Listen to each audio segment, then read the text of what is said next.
Donc, pour revenir à la situation en France, donc là, les forces publiques, les forces armées,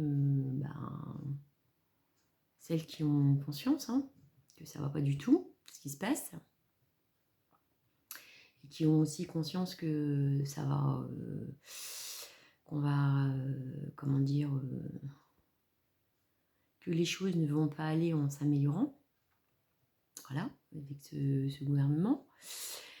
Voilà, du coup, comme elles ne savent pas quoi faire, elles ne font rien. Voilà. Voilà, elles ne font rien aussi parce qu'elles ne savent pas quoi faire. Voilà. Donc, oui, parce que quand elles sont formées, instruites, tout ça, éduquées, et on leur apprend pas. Elles sont pas formées, comment dire, à quoi faire en cas de, voilà, à pouvoir gérer cette situation, on va dire. Elles sont pas formées pour, voilà, quoi faire. Voilà, si toutefois elles seraient obligées à un moment donné d'intervenir, voilà, et de prendre comment dire, le relais, de se substituer, voilà, à un gouvernement. Donc oui, elles sont pas formées à ça. Ça aussi, c'est pas pour rien, voilà. Donc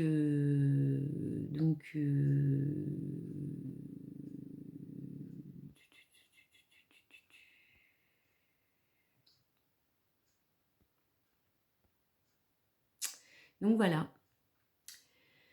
Donc elles sont déjà, voilà, donc elles sont pas formées à ça.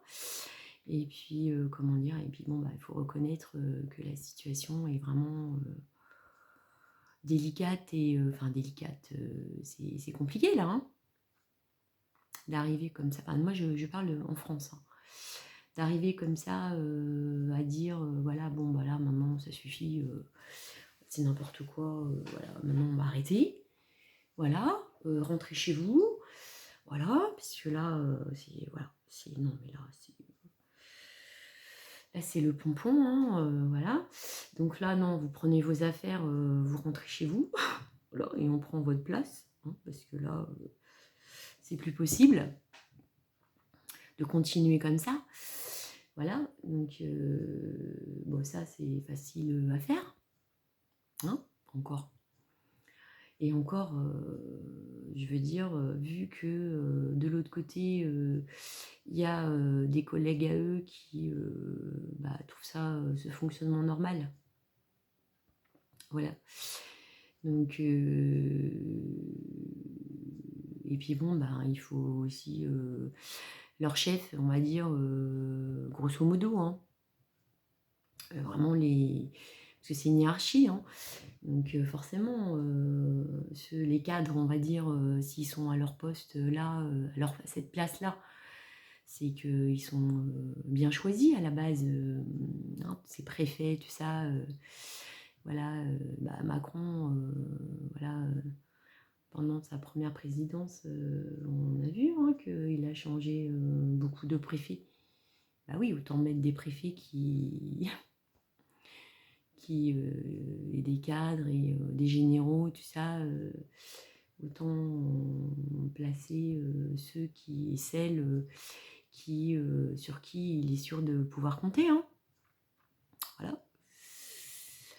Des personnes qui sait qu'elles vont faire très bien leur travail, Donc voilà, donc c'est compliqué, voilà. Mais puis mettre qui à la place, quoi, c'est voilà. Donc franchement, moi, en France,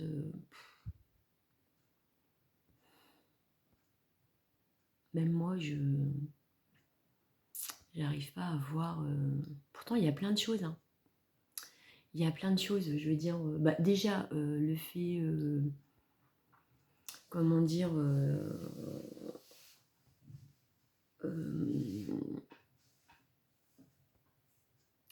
parce qu'on ne saurait pas quoi faire après, du coup, bah, on doit laisser faire. Bah, c'est pas une solution, hein. Voilà. Et puis, c'est vrai que quand on regarde, il y a plein de choses qui existent. Des idées, je parle. Mais il y a déjà, ça fait déjà un moment qu'il y a des personnes, des Français, des Françaises, bon, bah, qui ont fait ce constat, hein, et qui cherchent, comment dire, et qui cherchent à trouver des solutions pour soit pour améliorer ce système, voilà, parce que ce système leur convient, mais qui veulent l'améliorer, et voilà. Et parce que là, ce qui se passe, c'est que donc dans une démocratie, normalement, voilà, la population devrait se retrouver à participer, voilà, à la politique. Voilà, c'est pas, ce serait pas uniquement lui demander son avis, c'est plus que ça. C'est voilà, puisque c'est elle qui est concernée, voilà, on est quand même voilà, nombre, enfin voilà, c'est une société, enfin c'est un fonctionnement, donc c'est une cohabitation, c'est tout ça. Le but c'est qu'on vive bien, en paix, tranquille, qu'on ait juste voilà un minimum de difficultés dans sa vie à devoir gérer.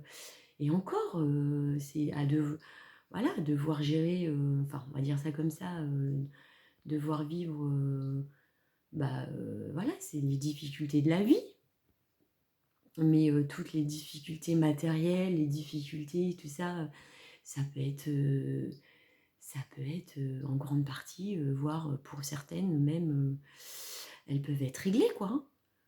Donc, bref, donc oui, donc une démocratie, c'est pas, voilà, c'est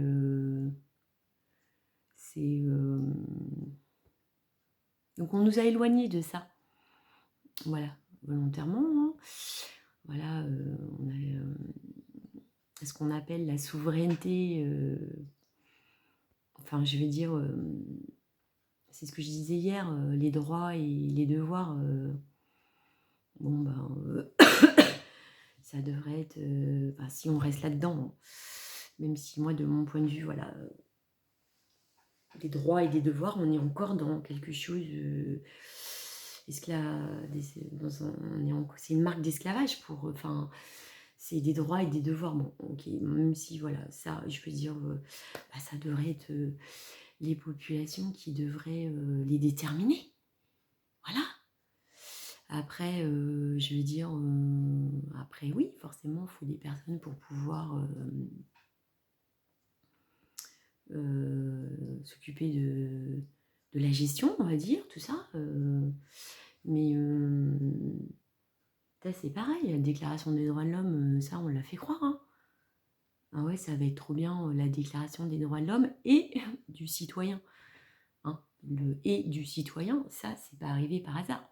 Voilà, ça a été rajouté. Voilà, c'est ce que j'expliquais. L'antéchrist utilise toujours le progrès humain, mais lui, il met toujours sa petite touche, hein, on va dire. Voilà, bah, et du citoyen, bah là, c'est cette touche-là, hein, elle n'est pas là pour rien, quoi. Elle n'est pas là par hasard, hein. Donc voilà, donc on a fait croire que cette République française, ça allait être trop bien et tout. Cette déclaration des droits de l'homme et du citoyen, tout ça. Ouais, ben maintenant, voilà, ça n'a pas empêché, bah voilà, hein, les gens durant toutes ces républiques françaises, ils ont dû continuer à lutter dans la rue, hein, dans les faits. Voilà, hein, donc voilà. L'abolition des privilèges, c'est pire maintenant, voilà. Parce que là, maintenant, on se retrouve avec un système politique qui est dans une immunité quasi totale, hein. voilà, les scandales d'État, voilà, passent et repassent et ils font que, voilà, passent, voilà. On en est même à un point où plus dans cette République française, plus on, plus, plus on est, comment dire, malhonnête, et, et, et plus on est promu à des postes importants.